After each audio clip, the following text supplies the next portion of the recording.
Bună ziua, dragi prieteni! Vă salutăm de la Groș, din Bihor, România, și îmi face deosebită plăcere să iau un interviu special unui bun prieten de-al meu, unui prieten care îl consider ca și copilul meu. E puțin mai tânăr, Vlăduț, ca și mine, și am crescut împreună aici în Groș și a fost mulți ani de zile ajutorul meu de bază la porumbei. Da. Ca să fac o introducere mai emoționantă, dar chiar așa este. Vlăduț este cel care mi-a așteptat porumbei în 2005, Da. când am reușit să ocup locul 4 național la Azi Maraton, Tineret.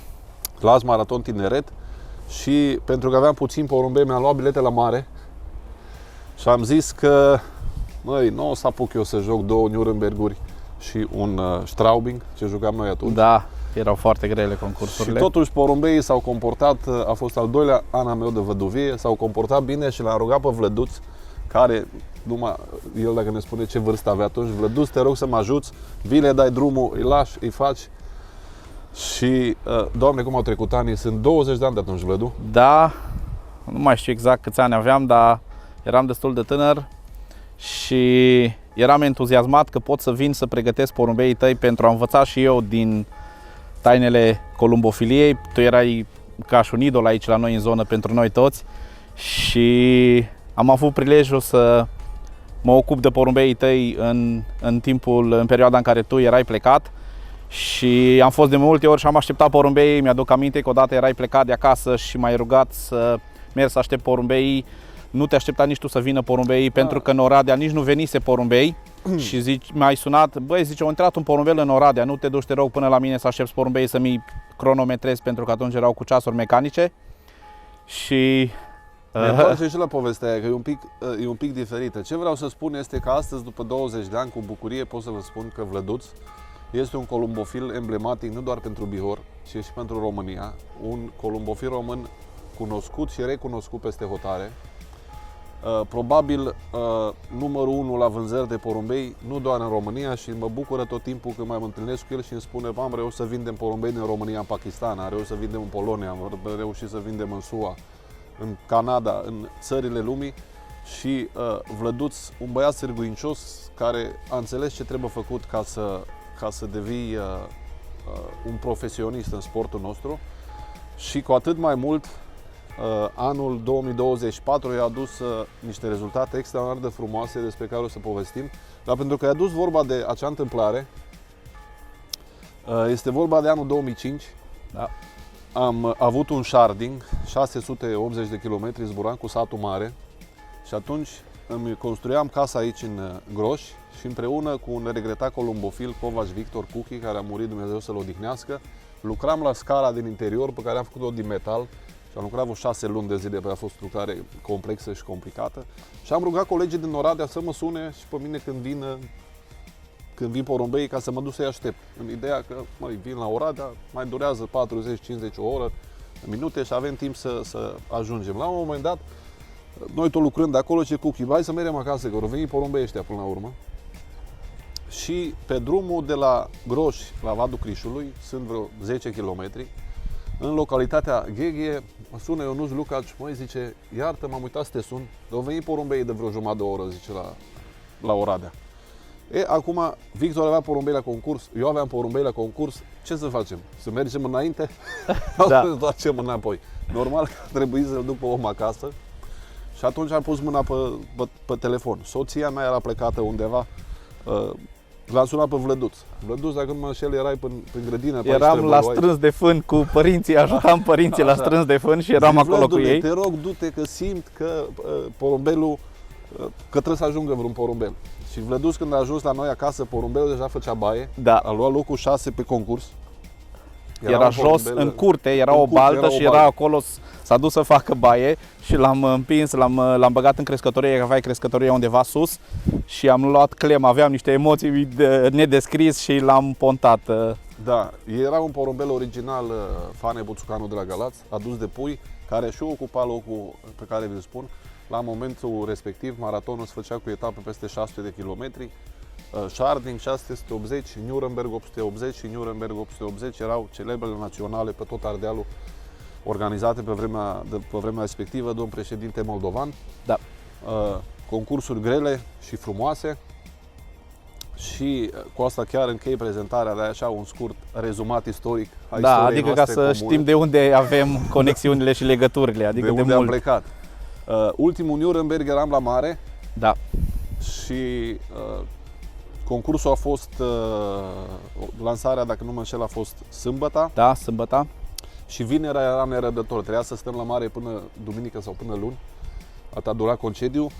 Și sâmbătă i-am zis soției mele, Mihaela, hai să plecăm acasă, zic că eu simt că vine porumbelul ăsta și am o șansă extraordinară. Am plecat după masa, am condus toată noaptea și stăteam în mașină semi-adormit în fața crescătoriei și în jurul orei 11 și 10 a doua zi, la 880 de kilometri, Da, a ajuns porumbelul, nu mai știu ce loc a luat, dar punctajul care l-a făcut l-a dus locul 4 pe țară. da.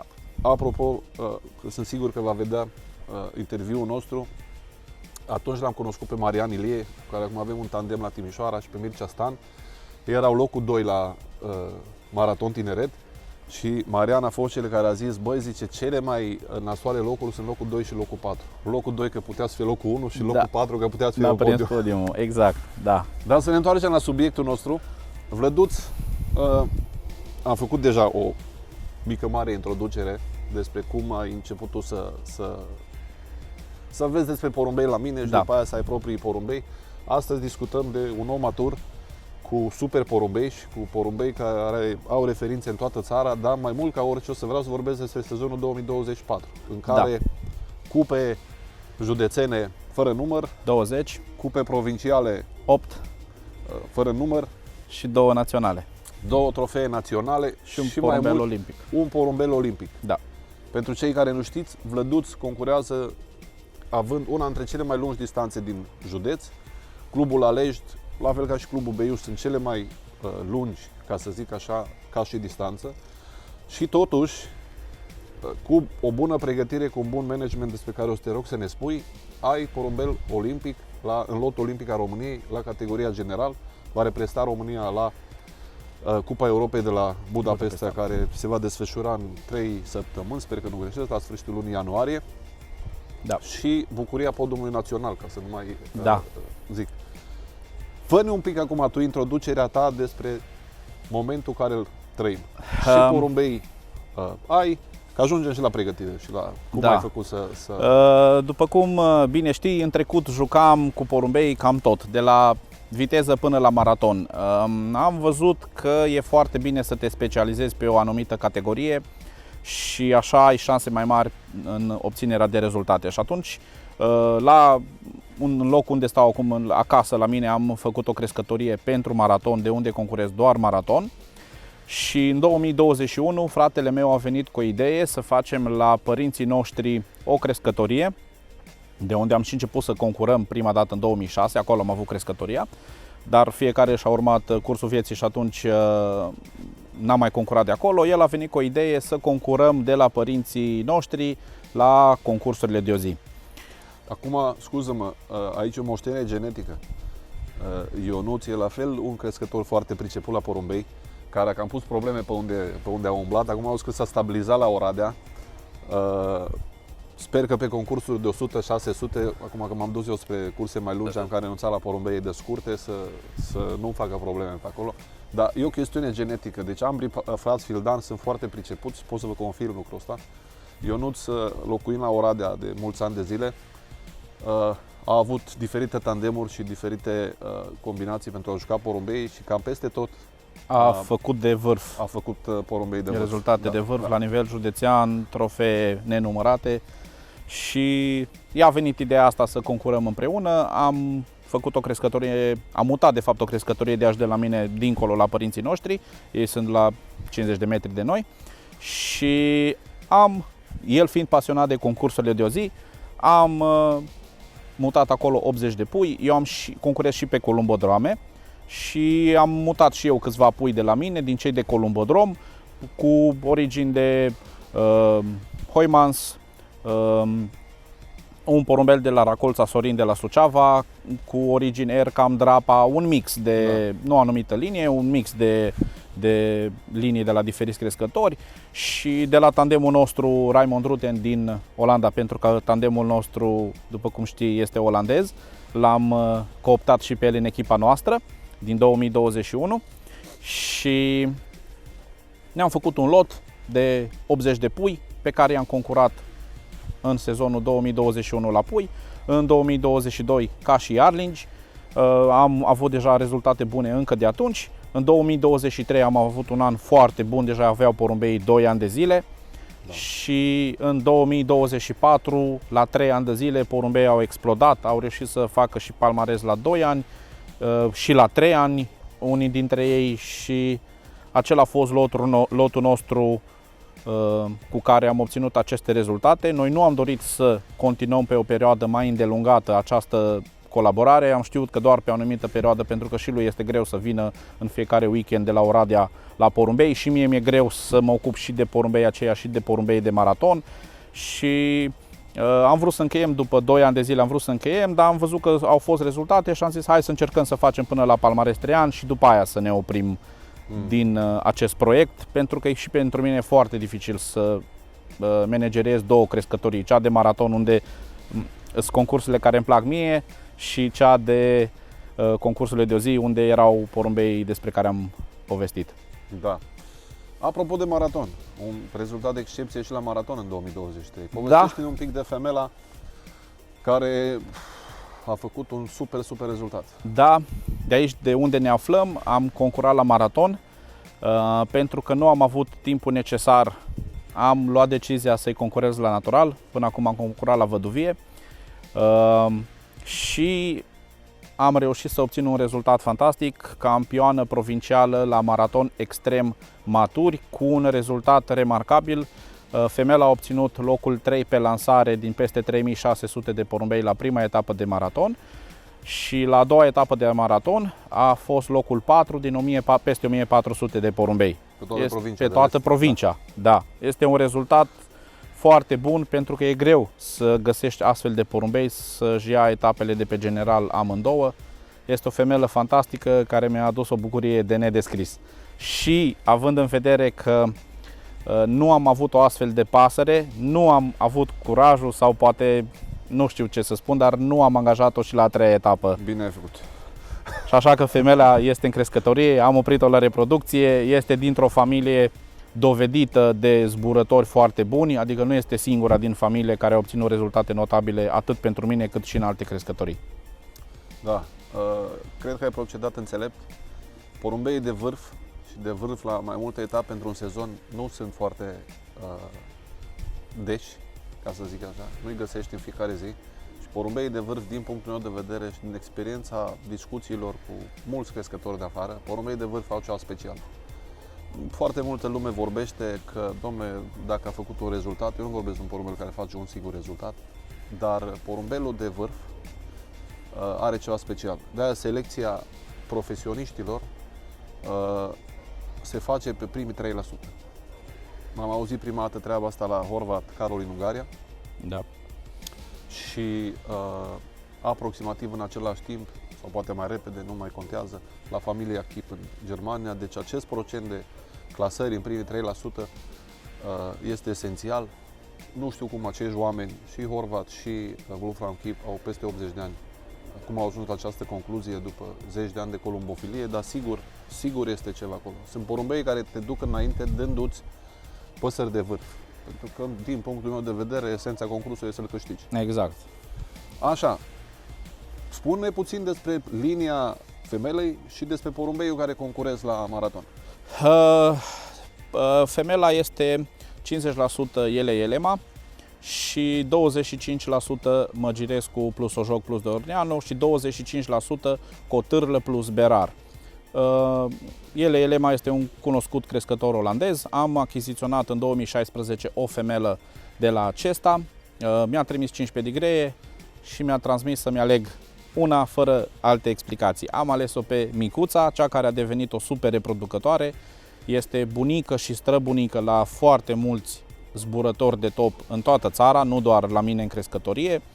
și aceasta este și bunica femelei mele campioane provinciale. Să luăm și noi din atunci, bine că mi-ai zis. Da, ea este baza crescătoriei mele, am oprit fii și fiice din ea la reproducție și am reușit să obțin rezultate notabile. Un alt nepot al aceeași femele a obținut locul 1 județean și locul 4 național Berlin Palmares 3 ani în 2020.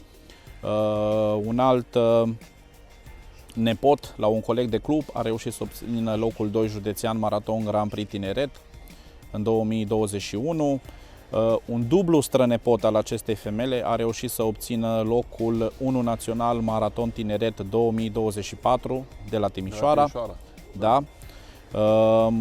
Un alt nepot a reușit să obțină locul 2 județean la Suceava într-o concurență uriașă la Azi Maraton Maturi pentru Racolța Sorin și cu un punctaj de 28 de puncte din 3 etape, adică un rezultat foarte bun. Tot pentru Racolța Sorin de la Suceava, o nepoată a reușit să ocupe locul 1 pe zona 1 din 13.000 de porumbei la o etapă de 950 de kilometri. Și aceeași femelă a reușit să obțină și locul 13 național Maraton Grand Prix Tineret. Multe alte rezultate, etape, sosiri de vârf în primii 10 din 15.000 de porumbei, din 17.000 de porumbei în zona Moldovei, în diferite crescătorii și sunt bucuros că am reușit să descoper o astfel de reproducătoare pe care m-am axat. Dar ce îmi place mie foarte mult, să fac și infuzii de porumbei autohtoni și am descoperit un crescător fantastic la Turda. Domnul Cotârlă Sorin are niște porumbei senzaționali, toți porumbeii lui toți porumbeii de vârf se trag dintr-un cuplu, tot o combinație de elema cu Freal de Ofen și de acolo mi-am adus un mascul care s-a combinat foarte bine cu descendenții din Micuța. Da, așteptam să termin pentru a face o adăugare la ceea ce ai spus tu, când ai pomenit originea femelei și ai pomenit originea și l-ai pomenit în mod special pe Elema, care într-adevăr un crescător remarcabil. Dar ca și adăugare, îmi permis să adaug că și cei doi crescători români, sau tandemuri din România, Măgirescu, Jocu, Dorneanu, respectiv Berar și Cotârlă, sunt crescători excepționali, crescători de nivel mondial. Și spun asta pentru că acest video ajunge în foarte, foarte multe țări. Concurența în România este mare, fantastică, în anumite zone, în funcție de categorii.